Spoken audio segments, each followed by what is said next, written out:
J'habitais à cette époque un petit appartement à 2 pas de la gare. Et de ma fenêtre, je voyais les trains arriver et partir. J'aime bien ça, les gares.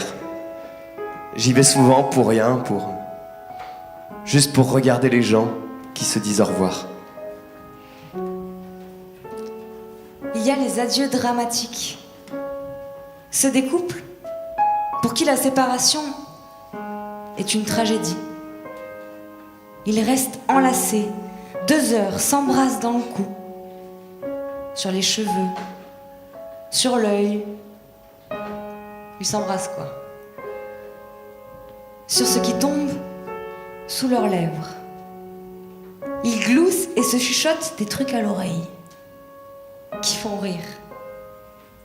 De temps en temps, des mots s'échappent et se trompent d'oreille. Ils tombent dans la mienne. Je t'aime. Tu vas me manquer. Ensuite, il y a les adieux entre deux. Quasiment normal, quoi. Le pincement est sincère, mais modéré. Ces couples savent que quelques jours de séparation, ce n'est pas la fin du monde. Ils auront plaisir à se retrouver au retour. Cet au revoir se ponctue d'un classique tu m'appelles hein? Bien sûr, ils ne me sont pas destinés. Mais ils me troublent quand même. L'adieu que je préfère, c'est celui du mari qui trompe sa femme. L'homme est prévenant, il met la valise en haut des marches dans le train, il s'assure que le ticket est bien poinçonné. En fait, il est bavard et il ne laisse pas la place à l'autre de demander ce qu'il va faire de ses 3 jours de liberté. Il est limite souriant et lui aussi dit « Tu m'appelles en arrivant, hein ?» Mais c'est juste pour être sûr que sa femme est bien à Quimper quand il sera avec sa maîtresse à Biarritz. Il y a les adieux sans effet, les miens. On marche seul sur le quai, on croise le regard du chef de gare qui vous demande de vous écarter des voies parce que le train va partir sans vous.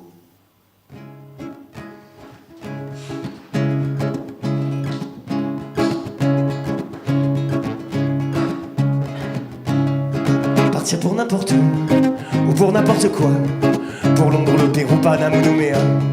On se prend à rêver de nos vies non vécues. On est un peu paumé quand on n'est pas perdu, on est un peu paumé. Sale, des pas perdus. J'ai mis dans mon manteau de livres de Steinbeck et dans mon sac à dos toute ma bibliothèque. Car si je prends le train, c'est pas pour l'aventure, mais pour pouvoir enfin continuer mes lectures. Alors direction Caen, départ à 15h20. Retour je ne sais quand, ni même par quel chemin. J'ai acheté un billet en caressant l'espoir que la fille du guichet finisse par me voir. Qu'importe où je décolle, j'aimerais seulement qu'une fois lui vienne l'idée folle de partir avec moi. Alors je laisse partir celui de 16h02. Le train parfois, ça suffit comme transport amoureux. Partir pour n'importe où, ou pour n'importe quoi, pour Londres, le Pérou, Nouméa. On se prend à rêver d'une vie série. On est un peu paumé quand on n'est pas vertu, on est un peu paumé. Sale, t'es pas perdu. Moi je vends des billets de train et d'autobus. Être bloqué au guichet, ça vous donne le virus. Des envies de voyage, des désirs d'errance. Un homme et des visages, j'ai besoin de vacances. Je veux quitter sans faire par le train de 16h03. Parfois chemin de fer, d'un chemin de croix. C'est bien votre voiture, attention au départ. Gaffe à la fermeture des portes et puis des gares. Je dis ça depuis 30 ans comme un vrai cheminot. Cette fois on est perdant, moi j'en ai le cœur gros. Et j'ai eu beau lutter contre leur sale démarche, j'ai toujours refusé de prendre le terrain en marche. Partir pour n'importe où, ou pour n'importe quoi, pour Londres, le Pérou, Panama ou Nouméa. On se prend à rêver de nos vies non vécues. On est un peu paumé quand on n'est pas perdu, on est un peu paumé. Sale des pas perdus. Je suis toujours en partance, toujours entre deux gares. J'ai 2 correspondances, gare de Lons-Saint-Lazare. Dans mon attaché-caisse, j'ai pris tout l'essentiel. J'ai même de l'aftershave volé dans des hôtels. Mais parfois je me demande ce que serait ma vie si je ne la passais pas dans tous ces wagons-lits. Je ne dors jamais bien car je ne suis pas stressé par le roulement de train, ces bruits saccadés. Je regrette parfois que les locomotives ne soient plus à vapeur, ça donne sommeil paisible. Je suis juste un insomniaque qui rêve un bout en train d'une transhypnotique dans le Transsibérien. Partir pour n'importe où, ou pour n'importe quoi. Pour Londres ou le Pérou, Paris ou Nouméa. On se met à rêver de nos vies, nos vécus. On est un peu paumé quand on n'est pas perdu, on est un peu paumé. Sale des pas perdus. Caché dans les toilettes, j'évite le contrôleur. On vient de passer 7, me reste plus que 2 heures. Pour me sentir vivant, besoin de faire le mort. Je tressaille en dedans quand ça frappe au dehors. Je suis toujours fauché, même dans la fleur de l'âge. J'aimerais bien skier pour mon dernier voyage. Moi, toute la journée, je regarde les gens. Je les regarde déambuler bien assis sur mon banc. Je me fais des histoires, des films et des chansons sur leur point de départ ou leur destination. C'est peut-être navrant de me voir rester à quai, mais à perdre son temps, on a tout à gagner. Partir pour n'importe où, ou pour n'importe quoi.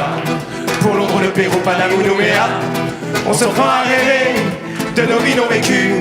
On est un peu paumé quand on n'est pas perdu, on est un peu paumé. Sale des pas perdus. Mesdames et messieurs, bonsoir. On s'appelle Bijoutière avec Jérôme, Clara, Marcel, Kevin, Chloé, Luc, Simon, Michel. Et moi, s'il vous plaît.